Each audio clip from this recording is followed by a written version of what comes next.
Today's topic is administrators.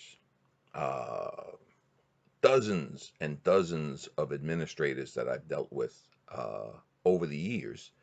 Quite a cast of characters, as a matter of fact. But I'm going to start by going back to my days at Holy Cross High School, where I was one of the senior class officers, as you could see in this photograph.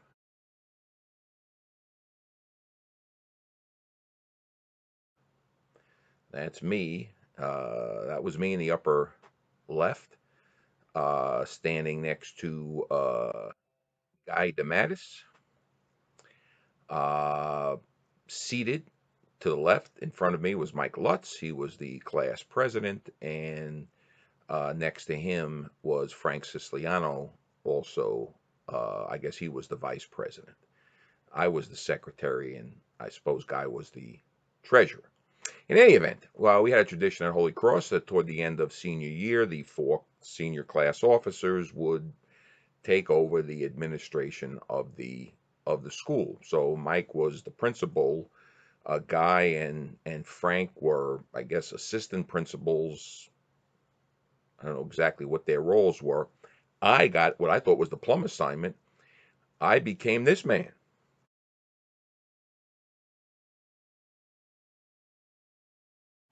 That's Robert A. Larkin. He was the dean of students. So I was dean for a day, and he allowed me to do pretty much whatever I wanted. There was one issue that I had to look into. I forget exactly what it was, but there was some problem with a freshman class. Somebody did something or other, and I had to get to the bottom of it. So we needed to interrogate some of the freshmen in this class, and I had, a crew of guys that were more than happy to get out of class and be my associate deans for the day. So they rounded up these kids. They brought them to me one at a time, and I interrogated these kids. And I'll never forget, one of them actually started crying, and I was like, "Calm down. Nothing's going to happen to you. It's okay. Go back to class." So we had some fun with it, certainly. And then at the end of the day, it was always detention. And in detention, you could have a detention for a day, you could have detention for a week, you could have what's called indefinite detention, where the dean would let you know when your detention was done. It could be weeks and weeks that you were in detention. So I said to Larkin, I said, can I commute these sentences, these indefinite? He says, Tony, you can do whatever you want. You're the dean. So okay. So I go into the detention room, and there was a couple of seniors that were on indefinite detention for who knows what, and I commuted their sentences to time served, and so they were done. The others wanted reprieves. I wouldn't give it to them. So that was me. That was my first experience as an administrator. I was the dean of Holy Cross High School for a day. Now, turning to my teaching career, as I said, dozens of administrators, varying degrees of effectiveness, uh, and I'm going to kind of highlight some of the more uh, interesting characters. But I'm going to start by kind of taking two extremes, just to kind of let you know that there's a wide variation in how effective these administrators are. Two principals. One was Dr. Larkman, who was principal at Townsend Harris High School, and I'm going to talk about him at length uh, toward the end of this installment. And the other was Arthur Kesselman, who was the principal at August Martin High School, where I taught for 1 year. Uh, and Larkman was ubiquitous. He was in hallways. He was roaming about, going into classes, talking to students, et cetera, et cetera, et cetera. In fact, whenever you saw Dr. Logman in the hallways carrying a yellow legal pad, you knew that he was going to go observe a teacher in a very formal way for a full period. But in any event, one story that comes to mind quickly that kind of shows the difference between the two is Logman would from time to time, apparently he would be at the door at dismissal, and he'd be talking to students as they were leaving the building. And in the old building, there was a front door and there was a back door. And so one afternoon, he's by the back door and he's talking to students as they're leaving. And the question he liked to ask kids was, "Tell me one thing that you learned in school today." So he stops this one young man and he asks him that question, "Tell me one thing you learned in school today." And he said the kid didn't miss a beat, looked right at him. He said, "Always go out the front door." So Logman was all over the place, and everybody knew him, of course. I'm teaching at August Martin High School. I'm teaching a junior class. Knock on the door. Open up the door. It's the principal, Arthur Kesselman, who's been the principal there forever. But you never saw him outside of his office. I mean, I saw him twice the year I was there. And once was when he knocked on the door, and another time he was showing a group of administrators from other schools around the building, and he stopped into my class, and they sat there and they watched me for a while, and then they left, and he gave me the kind of thumbs up. That was the only really evaluation I got from him. In any event, he comes in, he says, "Is it okay? I need to speak to the juniors." So I'm going around to the classes to speak. I said, "Of course it's okay. It's you're the principal. Come on in." He comes in, he's talking to these juniors, and a little girl in the back raises her hand, and he says, "Yes, what do you have a question?" She says, "Yes." She says, "Who are you?" And this is a junior who's been in there for 3 years. Here's the principal who's been there the whole time, and this kid didn't even know who the principal was. So you get this Logman all over the place, and then you get Kesselman who doesn't come out of his office hardly at all. So very, very different. Administrators uh, have been known to put pressure on teachers to pass kids. I mean, we hear about this. I never really experienced any real pressure to pass anybody. Uh, Two quick stories. When I started at Jericho, and I can't remember the name of the the chairman of the social studies department. They didn't call him chairman at Jericho. They called him curriculum associates. I can't remember the guy's name, but in any event, which is one of the reasons why I'm doing this, because eventually I'm going to forget everything.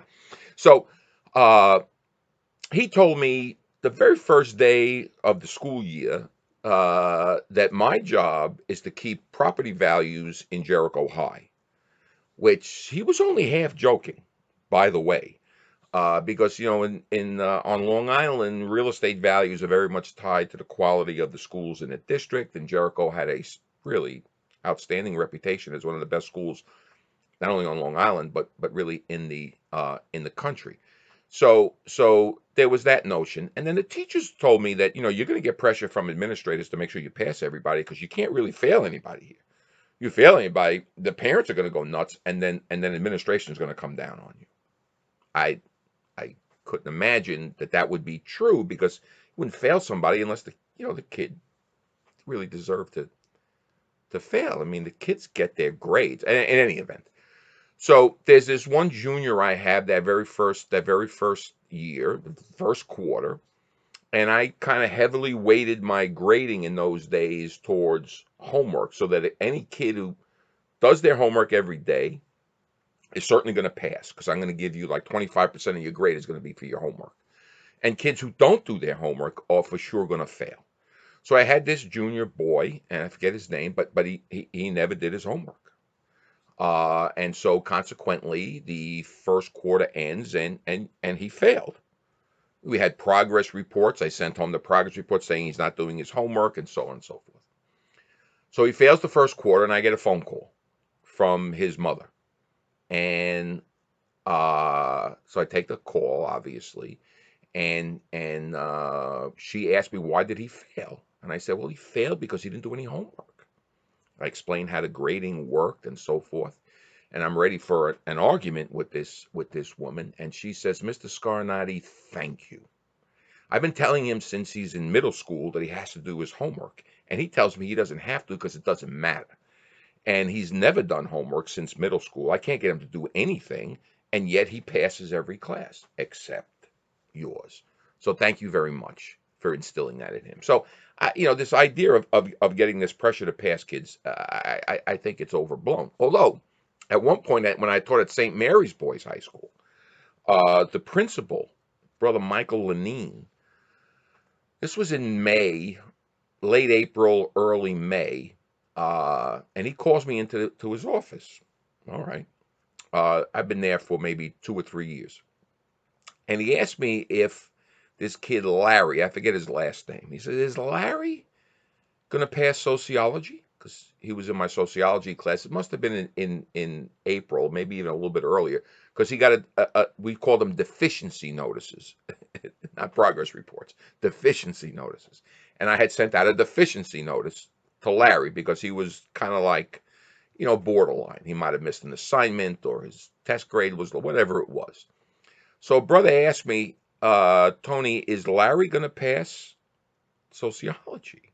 I said, yeah, I'm sure he's going to pass. I mean, he would really have to tank for him not to pass. He's just that, he missed an assignment or whatever it was. That's why I sent out the notice. He said, oh, good. And I said, why? What are you so concerned about, Larry? And he points outside, and we had a parking lot in the front of the school that was being converted to an athletic field.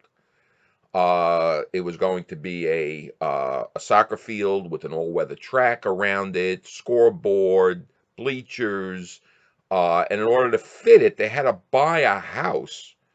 And this is in Manhasset. These houses weren't cheap. They had to buy a house, knock it down in order to have enough space in order to do all this. And I said, yeah, I know. I've been, seeing it. It's been going on for months now. And he said, Larry's grandfather is paying for it. So Larry's grandfather was donating millions of dollars to have this field built, and they wanted to make sure that Larry was going to graduate, because if you didn't pass all your classes, you couldn't graduate. So that was, and there was no pressure because he was going to pass. I guess there'd be some pressure if he wasn't going to, but that wasn't the case. So that was a little bit about pressure from administrators. I never really felt pressure from administrators in any significant way. Uh, Now, administrators were very important people for a variety of reasons, not the least of which were snow days. Snow days, as you guys I'm sure all know, snow days very valuable things. I mean, nothing makes people happier than a snow day. Not only the students, the teachers as well. And in the Catholic schools I taught at, the call as to whether the school was going to close or not was pretty much up to the principal to make that call. In the school district Jericho I taught at, it was up to the superintendent. In the city, it was the mayor. So I mean, you hardly ever got a snow day in the city. But I can remember a couple of instances with snow days that were kind of interesting. One was, it was a kind of an odd thing. We had a winter where we had very little snow. This is when I'm at St. Mary's. We had very little snow, got very few days off, if any, for snow. And it was, I guess it was like the middle of May, Friday, last period on a Friday. The principal, Brother Richard Shea at the time, the principal gets on the loudspeaker and says, uh, since we've had very few days off for snow this year, I've decided that we're gonna take Monday off. And it was, at first there was a little like, what? And then this whole school just erupted in cheers. We got a 3-day weekend. He's letting us know with like 15 minutes left on Friday that no one has to come in on Monday. We're taking the day off. So that was pretty nice. One of the city schools I taught at, August Martin, with Arthur Kesselman was the principal. August Martin was a magnet school, so it wasn't just for kids in the neighborhood. It was kids anywhere could come to August Martin, and we did. We had kids from different parts of Queens, for the most part, that would come to August Martin. They had a nice program in aviation. They also had a nice program in law, and that would draw kids that would draw kids in from different neighborhoods in Queens. August Martin, by the way, was the all black school. August Martin was the first black commercial airline pilot in the United States. He was also one of the Tuskegee Airmen as well. So that's what it was named after. It was named after him. In any event, I digress. So it's snowing lightly, but the prediction is that later in the day the snow is going to get heavier or what have you. So Kesselman comes over the loudspeaker. This is around, I don't know, 11 o'clock in the morning or so. And he says, looking at the weather reports, the weather is supposed to get, worse as the day goes on. I know a lot of you, travel to get here. You don't live in the neighborhood. And so getting home later this afternoon might be very difficult. So if anybody would like to leave now, feel free. You may leave. Well, you can imagine. The building is going to now empty out. The principal just said you can leave if you want to. So that's great. I went to the office. I brought in a pair of snow boots with me, in preparation for the snow. I go back to my classroom. I'm putting on my snow boots, and this kid walks in. I said, one of my students. I said, so what are you doing here? He said, what do you mean, what am I doing here? It's time for class. He was in the cafeteria. Apparently, the cafeteria didn't get the message or didn't hear it over the loudspeaker because, cafeterias get a little loud. So I said, look, the principal just came on the loudspeaker, said that everybody could go home if you want to. Yeah, right. I said, no, I'm not kidding. He really did. Yeah, sure. And he's sitting there, and there's nobody in the room, just me and him. He looks out in the hallway, and he sees kids with their coats on, heading out to the doors. And so he then got the message, and he took off. So that was a very nice thing that Arthur Kesselman did. He certainly had no authority to do that. If anything would have happened to any of those kids going home, he would have had some serious issues. But in any event, he did that. And then one evening at Jericho, I was at a school board meeting because some of my students were being honored for the research work that they had done. Some of my History Day students and some of my senior research students were being honored. And those evenings, I would go up with my students. I would say a couple words about the projects that they did and so forth. And the whole school board was there in the front. All the administrators were there, the principals, assistant principals, the superintendent, the assistant superintendents. Everybody was there. The auditorium of the high school would be packed with parents. And so at the end, I'm talking about this project that one of my students did. It was an Intel project in those days. It used to be Westinghouse, then Intel, then Regeneron, depending on the sponsorship. In any event, it's a pretty prestigious student research competition. So she was awarded as one of the semifinalists, which was a big to do in those days. So I was talking about her project, and what she did, she was a Chinese immigrant. So she had connections to schools that she went to in China. I think one of her aunts was a teacher at a high school in China. So she did a kind of cross-cultural study about happiness, comparing what makes Chinese students happy, what makes American students happy. And it was a wonderful, terrific project. So I'm talking about the project. And then I say, I should point out, it was snowing that evening, lightly, but the prediction was for more and more snow. So I said as I'm talking about her project, I say at the end, but her name was Betty. I said, there's one thing that Betty did not study that she maybe should have. And I kind of glance over and I can see that the high school administrators are like horrified. You can't criticize the kid. What are you doing? So I said, I'm sure that if she would have studied this, she would have found out that nothing makes American students happier than getting a snow day on a Friday. This was a Thursday night. Than getting a snow day on a Friday. And I turned to the superintendent, and he's looking at me, and he gives me a little smile, and he goes like, nah, I don't think so. And of course, the parents are all laughing, the kids are all laughing, and I said, "Okay, everybody, thank you very much. Leave on a high note," as George Costanza uh, told us we should always do. So we didn't get the snow day the next day. I tried, did my best, but we did not get the snow day. So moving on, I want to talk about a particular administrator, not a principal. This was in New York City at Townsend Harris High School, an assistant principal. She was the chairperson of the humanities department, which included the English staff, teachers, I should say, as well as the social studies teachers. And here's a picture of Lynn. And Lynn was of all the administrators I worked with, Lynn was the one that had the greatest influence on my career. Lynn was the one that gave the okay for me to change to introduce really the research program in social science research. She was the one ultimately that was responsible for the development of the election simulation that came out of a meeting that she arranged between some of the high school teachers, social studies teachers, and a professor at Queens College, Mike Krasner.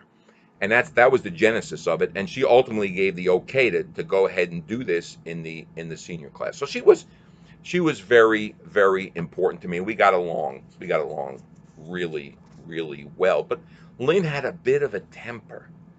Uh, she never got angry with me, but she had a bit of a temper. And I can remember one day we had this teacher who transferred in from Jamaica High School, who was either narcoleptic or borderline narcoleptic or just a really tired guy.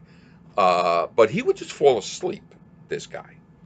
And so they wanted to move him out of the school.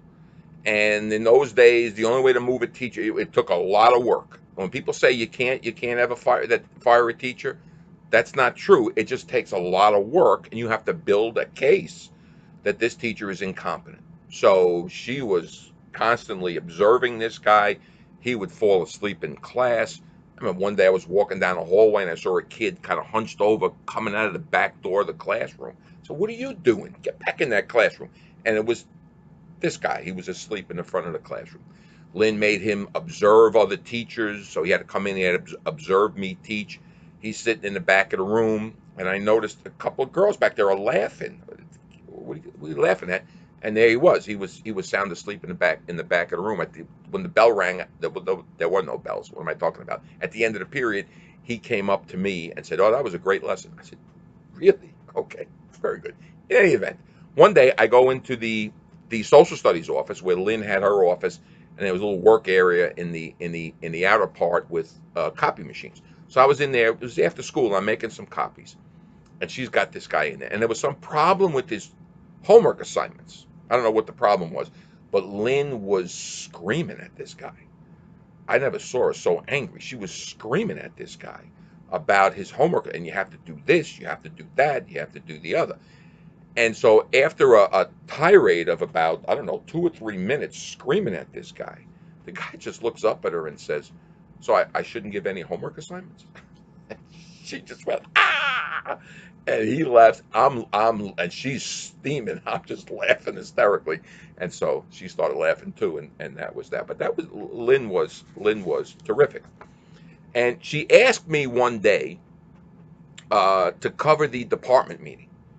And the city schools in those days, you had two meetings a month. Every other week would be, I don't know if I'm getting this right, a department meeting or a faculty meeting. I think there was one faculty meeting a month and one department meeting a month. I think that's the way it worked in the city in those days. In any event, she asked me to cover the faculty meeting for her, and she said she gave me a video that she wanted me to show at the meeting. It was like a 20 or 30-minute video. The meetings had to be for 40 minutes long. So, and there was an agenda to cover and so forth. So we go into the meeting. Everybody's there. All the English teachers, social studies teachers. I come in and I explain that Lynn couldn't be here. She asked me to cover the meeting. She asked me to cover the meeting for her. And I said, so I'm going to need somebody. Somebody had to take the minutes. So I said, I'm going to need one of the creative writing teachers to do the minutes. So, so it looks like we did a fine meeting. So I think it was Georgette Wallace raised her hand. She says, "I'll do it." I said, "Okay, you do the minutes." And I said, and Lynn asked me to show you this to show this video. So I hold up the videotape like this, and I said, "Can everybody see it?" Okay. I showed you the video, and everybody's laughing. And then there might have been one or two agenda items that we actually covered, and then I banged the gavel. Meeting is adjourned. Now I don't know that Lynn ever found out about it, but she never said anything to me about it, so I assume that that was okay. All right. Now the main thing that administrators do is observe classes.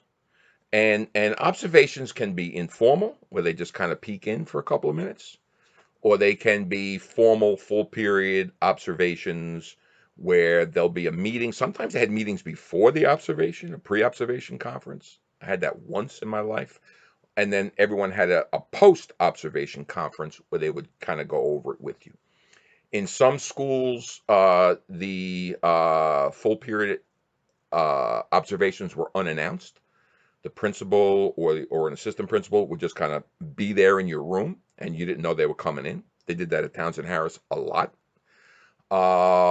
In other schools I were at, they didn't do that. It was they announced it. They would say, "I'd like to come in and see you next week. What day is good for you?" Things like that. And my response to them always, just come in whenever you want. It doesn't make any difference to me. I didn't like the idea that I knew that somebody was coming in, and then you kind of perseverate over the lesson. But in any event, so you had these variations. Now, the first time I was observed as a teacher was at St. Mary's. I was never observed at Dominican Commercial, other than the demonstration lesson that I did. And I was observed at for the first time when I was at St. Mary's Boys High School by my chairperson, George Lamb. And the post observation conference, if you could call it a conference, actually took place in the men's room. Believe it, believe it or not, it's true. In the men's room, I walk into and it was a small men's room. I mean, it was a sink, a stall, and a urinal. That was the men's room. And I walk in. He comes in right behind. He says, "Tony, I just want to go over the lesson with you." Everything was fine. Everything was fine. You might want to do this or that. And then he says, "No, no, it'll be typed up, and then you need to sign it." And I said, "Okay, fine." I'm thinking, is this the way you do a post observation conference? You do it in a bathroom. I'm thinking it's a good thing that Sister Margaret Mary didn't ever observe me at Dominican Commercial, because I wouldn't want to have a conference like that. So that was my first one. That was very, very strange. Uh, Later, I was observed by one of the assistant principals, one of the brothers. I forget his name. And uh, at the conference, the post observation conference, he says to me, he says, "Tony, you didn't start the class with a prayer." And I said, "Yeah, I know. I didn't. I never start with a prayer." He says, "Oh, you always have to start with a prayer. Make sure you always start with a prayer." I said, "Okay, brother. Okay." I never did. I never did. Uh, he never observed me again. I guess that was fortunate, but I never started a class with a prayer. In fact, my third year or so, fourth year at St. Mary's, the brother who was the director of the kind of religious studies came into my homeroom and said to me, "Tony, we have a liturgy coming up next week. That's a mass, and we'd like you to do the I'd like you to do the second reading." I said, "No, no, thank you." He was like shocked. He said, "What do you mean no?" He says, "What do you mean no?" He said, "We want you to do it because the kids look up to you, the boys look up to you, and we'd like to get some of the young lay people involved in the liturgies and so forth." He says, "Why don't you want to do it?" I says, "Brother, I really I don't go to mass. I have no idea when the second reading is. So I really would not be." He says, "Don't worry about it." He says, "Here's what you're going to read." No, the question was now off the table. "Here's what you're going to read, and I'll signal you when it's time for you to read." So, okay, brother, fine. So I do he signals me. I do the reading. I this was the big liturgy that we had in the gym, which we rarely did. It was always across the street at the church. But in any event, we did the liturgy. I did the reading. They never asked me to do a reading again. Uh, the other observation I can remember at St. Mary's was the principal at the time, Brother Richard Shea, who came into one of my ninth grade classes to observe me on a Monday. And what I did in those days was on Fridays, I would give the kids a couple of articles to read from U.S. News and World Report. And then every Monday would be we would do current events. No matter what the course was, we would do current events on Monday. They would have an assignment over the weekend, had to read these 3 or 4 articles.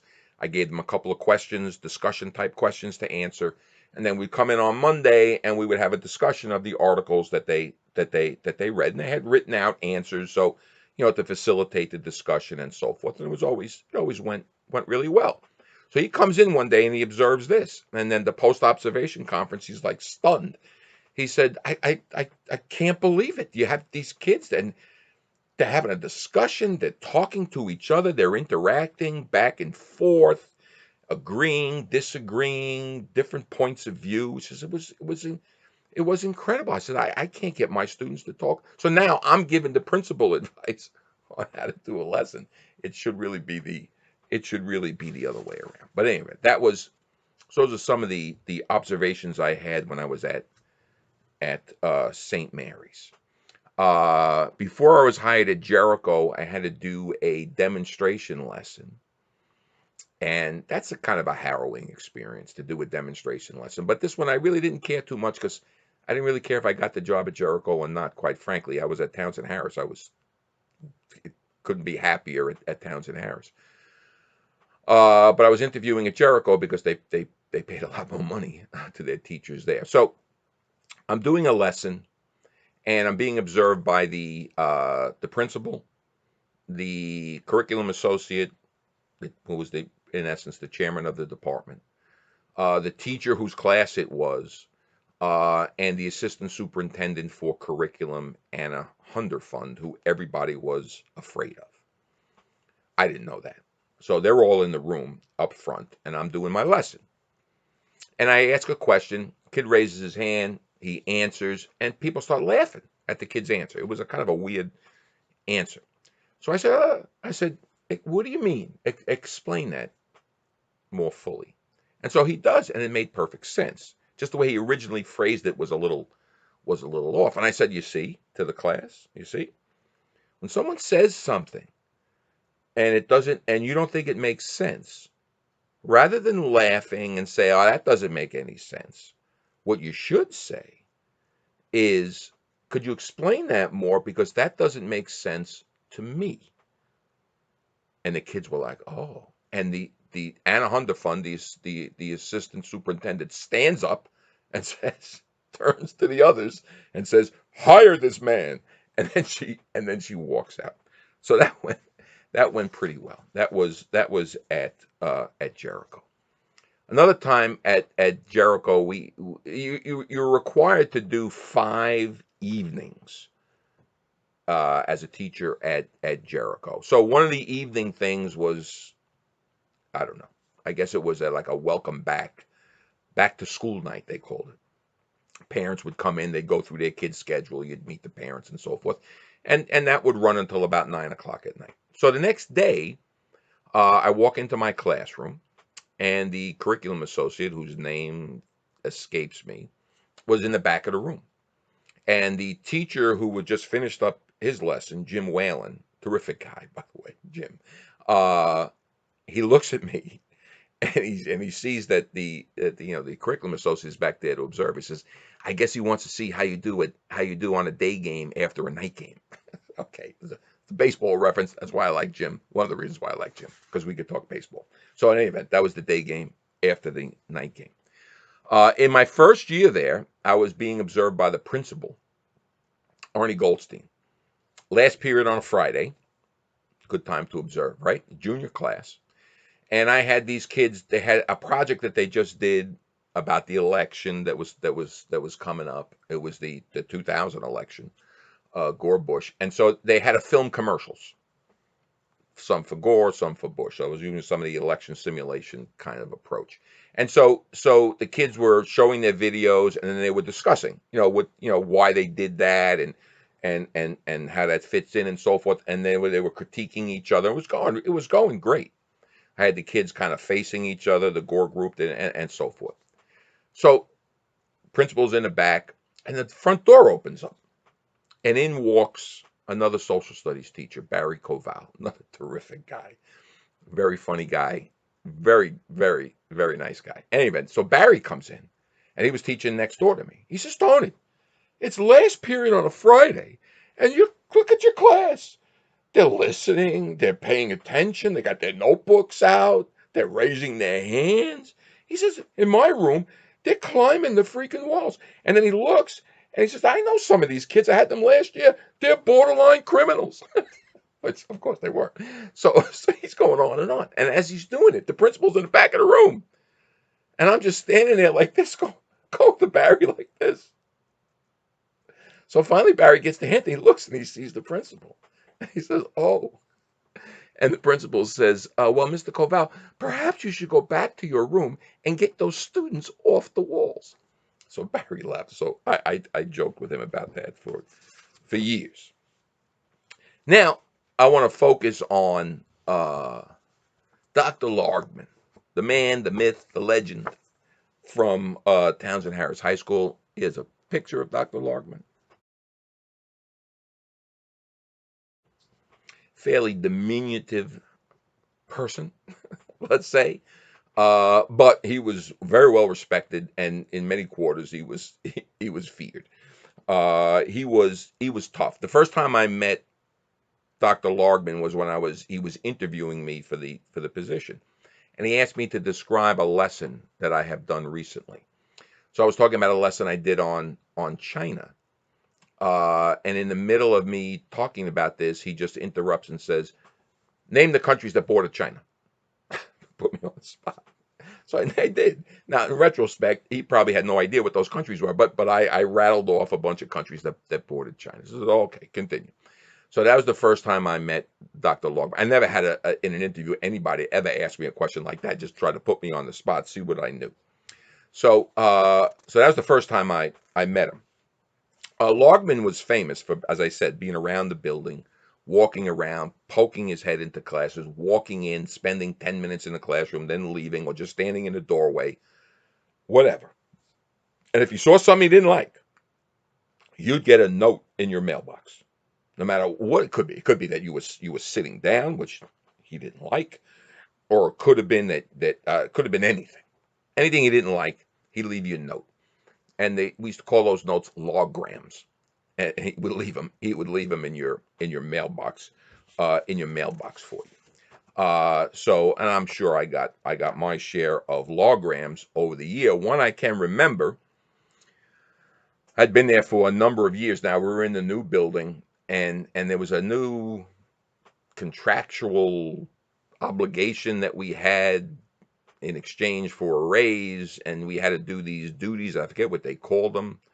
There was a number or something around any event. Everybody had to do a duty in the building, and so mine was the social studies, the humanities department book room. I had to manage that, which didn't require really you to do anything. Keep it on. You would unlock at the beginning of the semester. Books would be taken out, and then you'd lock it up. At the end of the semester, the books come back. You put them back in. So at the end of the year, he sends out a notice that we have to write a report on this duty that we did. Write a report, a formal report. So I said, you know what? He's got everybody in the building writing these reports. I said, there's no way, to myself, there's no way he's going to read all these things. So I let the kind of creative juices flow. And I put things in the report like, at one point the books tried to escape the room, and I was able to corral them and keep them in there. I went looking for the copies of Anne Frank's diary, and I couldn't find them anywhere. And I finally found them hidden up in the top shelf in the corner somewhere behind a bunch of other books. and the Karl Marx books were trying to get the other books to have a general strike. And I'm writing all this kind of nonsense stuff.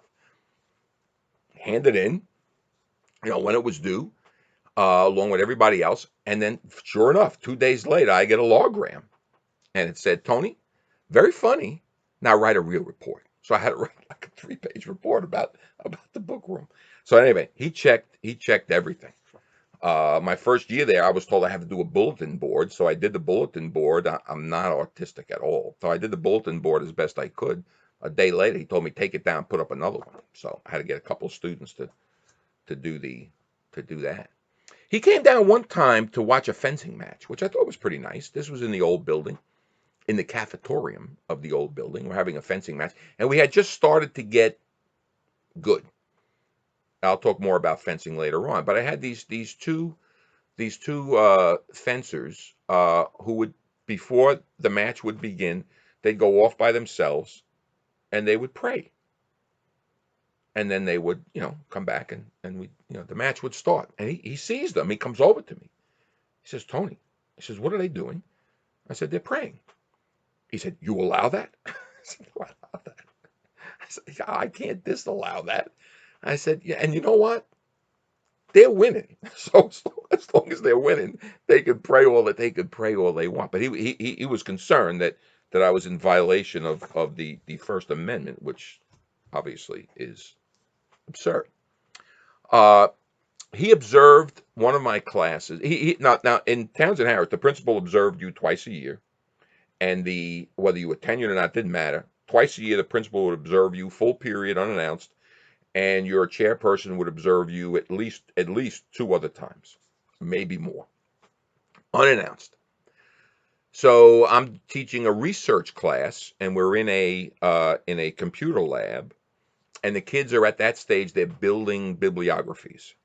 So they're searching for sources. When they find source material, they are, they're going to put it into their bibliography. So he's walking around the room, and he's talking to the kids. And he asked this one girl comes to me after class to tell me what transpired with Dr. Logman. He asked her, "What are you doing?" She said, "I'm building a bibliography." He says, "Well, I don't see you writing anything down." She says, "Well, I'm finding the source material, and then I'm just going I just cut and paste it into a Word document." And he said to her, "Well, where are your scissors? Where's your glue?" She said to me, I didn't know how to respond. I didn't know if he was kidding or if he was serious. He was serious. He had no idea what cut and paste meant. This was the kind of early days, I should point out, the early days of computer use. So he really didn't know what cut and paste meant. And he thought if you cut and paste, you're going to cut it with a scissor and then you're going to glue it and put it. So uh, that was cut and paste with Dr. Logman. Now, one of the issues we had at Townsend Harris when we did the observations, there were no bells at Townsend Harris. So classes started and ended at the same time, which is kind of interesting. So damned if you do, damned if you don't. You either started your class late or you ended your class early, and that was always noted in your observation report, and that was that. So one day I'm on my way to class up on the 6th floor, which is the top floor of the building, and my classroom was kind of in the middle of the hallway. And I look down the hallway and I see one of my students. It was a girl. I forget. I wish I could remember who it was.